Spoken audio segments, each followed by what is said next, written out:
नबी सुलेमान अलैहिस्सलाम नबी दाऊद अलैहिस्सलाम के बेटे थे। हज़रत सुलेमान अलैहिस्सलाम सिर्फ नबी ही नहीं बल्कि बहुत ज़्यादा ताकत रखने वाले बादशाह भी थे।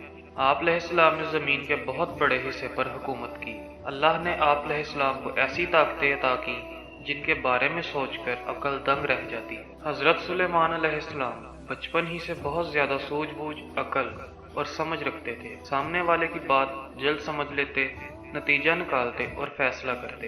एक मर्तबा आप अलैहिस्सलाम ने कम उम्री में अपनी दानाई की बातों और कानून का असूल बनाकर सबको चौंका दिया था। हुआ कुछ यूं कि एक रोज गुस्से में भरे हुए दो आदमी हजरत दाऊद अलैहिस्सलाम के पास आए और इनमें से एक ने कहा, ए नबी अलैहिस्सलाम, मेरा गले से भरा हुआ खेत था। इस आदमी की भेड़ बकरियां इसमें घुस आईं और मेरी खड़ी फसल तबाह कर गई। दाऊद अलैहिस्सलाम ने सारा किस्सा सुनकर फैसला सुनाया।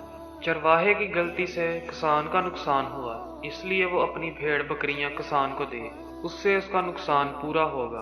पास ही बैठे सुलेमान अलैहिस्सलाम, जो इस वक्त कम उम्र थे, अपने वालिद से अर्ज करने लगे, अब्बा हुजूर, आप अलैहिस्सलाम का फैसला बिल्कुल सही है, मगर क्या मैं अपनी राय दे सकता हूँ? दाऊद अलैहिस्सलाम ने कहा, हाँ जरूर दो। सुलेमान अलैहिस्सलाम ने अदब से कहा, मेरा मशवरा है कि चरवाहे के सब जानवर किसान को दिए जाएं।